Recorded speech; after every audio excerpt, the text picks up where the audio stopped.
ជំរាបសួរពុកម៉ែបងប្អូនទាំងអស់គ្នាពុកម៉ែបងប្អូនដែលកំពុងតែជួបបញ្ហា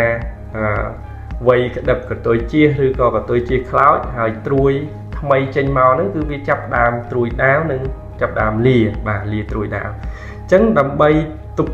ស្កាត់បញ្ហាដែលបណ្ដាលឲ្យជ្រុះក្តឹបនៅដំណាក់កាលវ័យកតុយជាឬក៏កតុយជាខ្លោចនេះបើសិនជាពុកម៉ែបងប្អូនជួបបាទយើងអាចដោះស្រាយតាមវិធីងាយបាទយើងមាន4ចំណុចបាទទី1គឺពាក់ព័ន្ធទៅនឹងបើសិនជាត្រួយថ្មី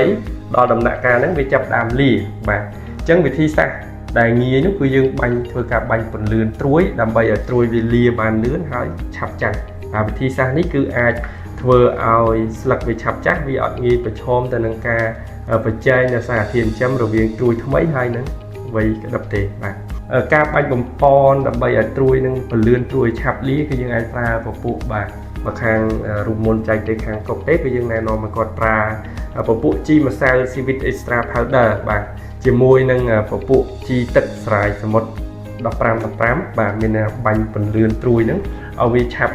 លាហើយឆាប់ចាស់បាទអញ្ចឹងមួយទៀតបាទពាក់ព័ន្ធទៅនឹងស្លឹកដើម្បីឲ្យវាចេញមកវាចាស់បានលឿនឬក៏វាឆាប់ពេញក្លរ៉ូភីលពុកបងប្អូនអាចបន្ថែមពពុះអាមីណូអាស៊ីតបាទឬក៏ពពុះកាល់ស្យូមថែមបានព្រោះសារធាតុទាំងអស់នេះគឺសំខាន់ដែរនៅក្នុងការធ្វើឲ្យស្លឹកនេះក្រាស់ហើយឆាប់ចាស់ហើយនឹងសម្រួលនៅក្នុងការធ្វើរស្មីសំយោគនិងបង្កើនក្លរ៉ូភីលអញ្ចឹងយើងអាចបាញ់ស្រាយសមុទ្រជាមួយនឹង15មួយជើងទៅហើយពេលដែលវាលាពេញលេញពុកម៉ែបងប្អូនអាចធ្វើការប្រើស្រាយសមុទ្រជាមួយនឹងអាមីណូអាស៊ីតដើម្បីឲ្យស្លឹកនេះវាធ្វើរស្មីសំយោគបាន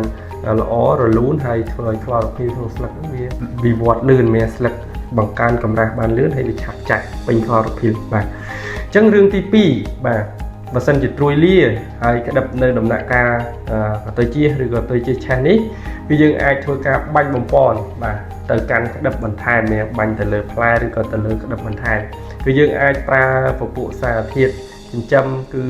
មាននៅសារធាតុប៉ូតាស្យូមខ្ពស់អញ្ចឹងសារធាតុដែលមានប៉ូតាស្យូមខ្ពស់គឺនៅក្នុងស្រាយសមុទ្រនេះហើយបាទអញ្ចឹងយើងអាចប្រើស្រាយសមុទ្របូកជាមួយនឹងកាល់ស្យូមបូរ៉នបាទឬក៏យើងអាចប្រើពពុះស្រាយសមុទ្រជាមួយនឹងអាមីណូអាស៊ីតបាទដើម្បីផ្គត់ផ្គង់សារធាតុចិញ្ចឹមបន្ថែម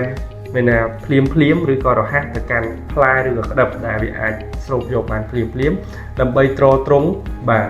ក្តឹបឲ្យវាមានគេហៅថាការលូតលាស់ឬក៏សុខភាពវាល្អហើយមួយទៀតវាអត់អាចប្រជែងសារធាតុចិញ្ចឹមរវាងត្រួយបានមានន័យថា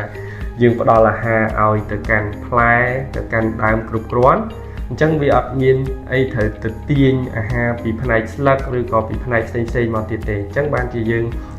ចេញនៅរូបមន្តមួយដែលយើងតែងតែលើកឡើងមកគឺរូបមន្តស៊ីឆ្អែតបាត់ឃ្លាននឹងបាទអញ្ចឹងបើសិនជាពុកបងប្អូនដែលបានប្រើនៅឈុតកុកទេពពីមុនមកគឺអត់សូវប្រឈមទេបាទ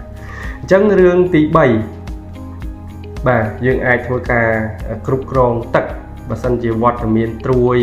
លានៅដំណាក់កាលនេះគឺការគ្រប់គ្រងទឹកគឺជារឿងសំខាន់ដែរមានន័យថាការដាក់ទឹករបស់យើងធ្វើយ៉ាងណាកុំឲ្យទឹកវាហូរហៀចេញទៅក្រៅចុងសម្រាប់មែកដែលធ្វើឲ្យឫសវាអាចមានឱកាសក្នុងការចាប់យកទឹកឬក៏អាសូតបានច្រើនដែលធ្វើឲ្យត្រួយនេះវាវត្តកាន់តែលឿនអញ្ចឹងវាអាចប្រឈមទៅនឹងការប្រជែងសារធាតុចិញ្ចឹមកាន់តែខ្លាំងអញ្ចឹងសួរថាការគ្រប់គ្រងទឹកនេះគឺយើងធ្វើបែបណាបាទអញ្ចឹងសម្រាប់ការគ្រប់គ្រងទឹកគឺយើងធ្វើយ៉ាងណាថាស្រោចទឹកកុំឲ្យជោគពេកបាទពាក់ព័ន្ធទៅនឹងការផ្ដល់ទឹកគឺយើងអាចធ្វើការដាក់ទឹកល្មមបាទកុំឲ្យប្រើទឹកច្រើនដែលវាអាចជ្រាបចេញទៅក្រៅសម្រាប់មែកដែលធ្វើឲ្យវត្តមានឬវាអាចចាប់យកអាសូតបានរឿងទី2គឺយើងអាចរក្សាសំណើមដីឲ្យនៅថេរមានន័យថាបើពីមុនយើងធ្លាប់ស្រោចកន្លះម៉ោងបាទម្ដងកន្លះម៉ោងអញ្ចឹងយើងអាចបន្ថយមកត្រឹម20នាទីឬក៏15នាទីបាទបន្ថយកម្រិតទឹកហើយរឿងទី4បាទសម្រាប់បញ្ហាការចេញត្រួយឬក៏លាត្រួយនៅដំណាក់កាលនេះគឺយើងអាចប្រើប្រាស់ជីបន្ថែមដែលមានពួកគេហៅថាប៉ូតាស្យូមខ្ពស់អញ្ចឹងយើងអាចប្រើពួកកាលីសុទ្ធក៏បានឬក៏ពួក NPK 824ក៏បានដែរពួក Bio បាទអញ្ចឹងយើងប្រើក្នុងកម្រិតមួយដែលតិចតួចបាទយើងអត់ប្រើច្រើនទេបាទសម្រាប់ជីដែលមានប៉ូតាស្យូមខ្ពស់នេះយើងអាចប្រើម្ដងត្រឹម ដើមធំយើងអាចប្រើត្រឹមកន្លះគីឡូបាទដើមរៀងតូចទៅអាយុរៀងតិចយើងអាចប្រើ2ទៅ3ខាំតាមអាយុកាលរបស់ដើមតែបើសិនជាក្តឹបរបស់យើងច្រើនយើងអាចតម្លើងកម្រិតជីតាមនឹងបានបាទអញ្ចឹងខ្ញុំគិតថាមាន4ចំណុចនេះគឺសំខាន់ហើយបាទពាក់ព័ន្ធទៅនឹងត្រួយលានៅវ័យក្តឹបកតុយជៀសឬក៏កតុយជៀសខ្លោចនេះបាទអញ្ចឹងសង្ឃឹមថាពុកម៉ែបងប្អូនបាទទស្សនាវីដេអូនេះហើយអាចយកទៅអនុវត្តឬក៏ទៅតាមដានការប្រើប្រាស់ឬក៏ការថែទាំទុរេនដែលកំពុងតែជួបបញ្ហាចេញត្រួយឬក៏ត្រួយលានៅដំណាក់កាលក្តឹបកតុយជៀសនេះបាទអញ្ចឹងអរគុណច្រើនជួបគ្នានៅវីដេអូក្រោយទៀតបាទ